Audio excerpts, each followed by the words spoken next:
Chatting to a former British, he's a tough guy. He's a strong man. He's a soldier, a special forces soldier, actually, not just any kind of soldier. He's also a TV personality. He's on screen there for us now. Ollie, how are you, sir? I'm really good, mate. How are you? I'll tell you what, although that introduction, if anyone saw me with my dog, they'd have that. That would be a different opinion, believe Well, me. well, the thing is, this is what I was going to ask you about anyway. So you're not just all of those that I've just described. You're also a pet parent. I've never heard of this. Yeah. What on earth is a pet parent, Ollie?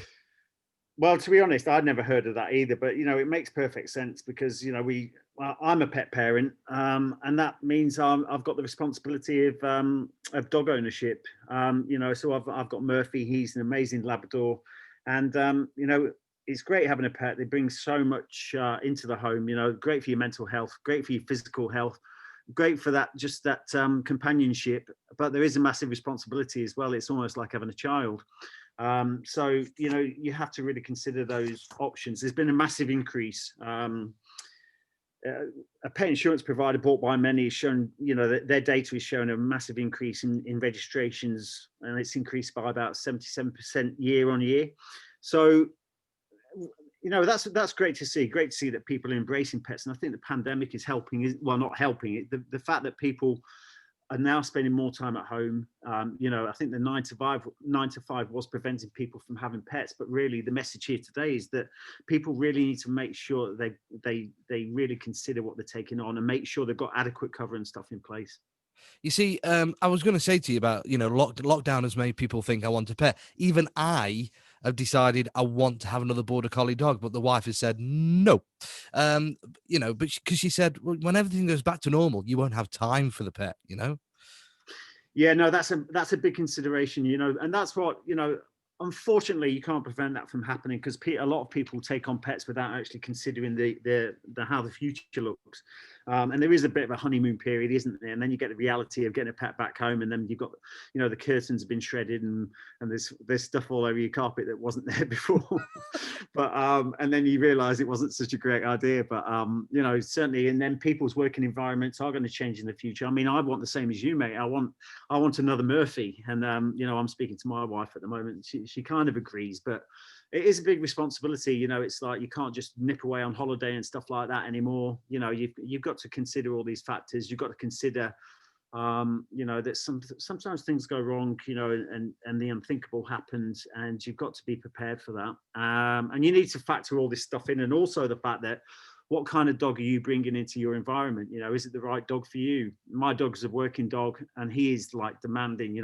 He gets me out all day long. So I go for a run with him in the morning. You know what? I come back from a run, and I'm absolutely crawling up the drive.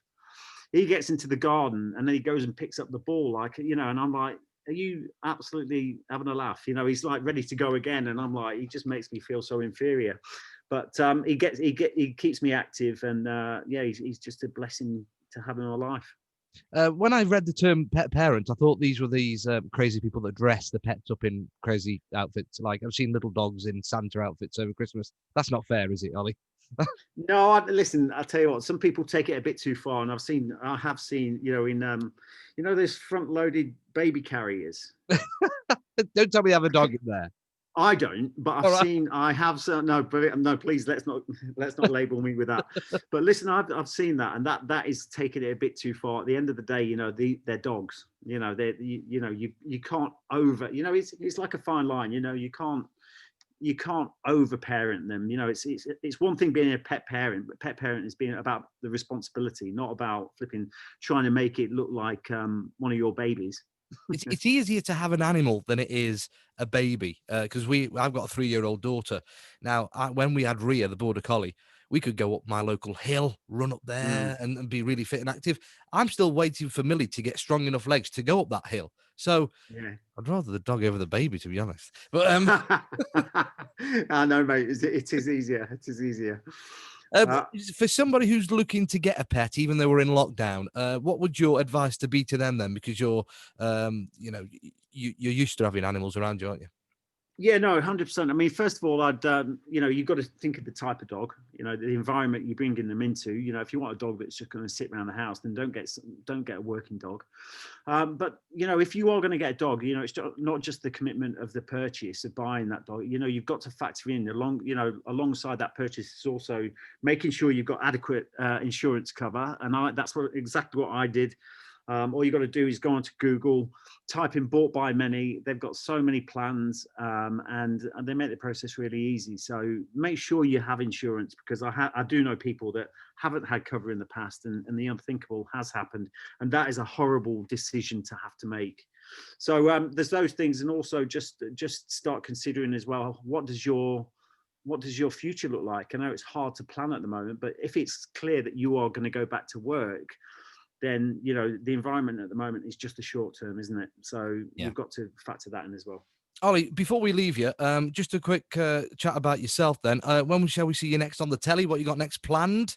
And how has lockdown been for you, being an special forces chap? Have you found it easy because you're mentally trained for this? Yeah, I wouldn't say easy is the wrong word, but prepared for it is another thing. I think, with lockdowns and stuff, when I came back to the UK 2014, after being all over the world, being in war zones, etc., I actually put myself into self-isolation in 2014, and that was where I actually wrote my second book, Battle Ready. I never wrote it then. It was the contents of what I went through at that point that formed the contents of Battle Ready. But so I've kind of been there before.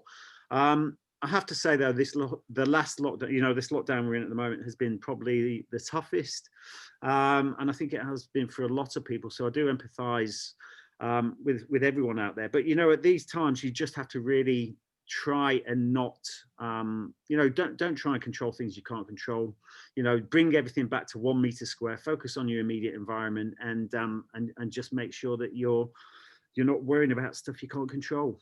Fantastic. So when shall we see you next on the telly? You got anything planned Oh, soon? yeah, sorry, I forgot that. We're actually going out to Australia again to film the second series of SAS Who Dares Wins. I'm no longer on the UK one, believe it or not, Well, but is that your choice, can I ask, or you just no, it wasn't decided? my choice. It was a diversity drive by Channel 4. So I think they're back on TV in around about March or something like that. But for me, that was a good thing, because TV is my second job. I've got 3 businesses. And at the moment, especially, they need my attention, and that is my priority. So TV's been great. It's brought a lot of attention. It's really helped my business, but it's certainly not my priority. Well, all the very best. We're going over to Oz then, and living the dream, so to speak. And thank you very much for your time, and thanks for your advice on pets. Thanks, mate. Ollie, Take care take and have care, a good mate. day. All right. Cheers, buddy. See Cheers. ya. Bye. Bye. Right, let me just stop.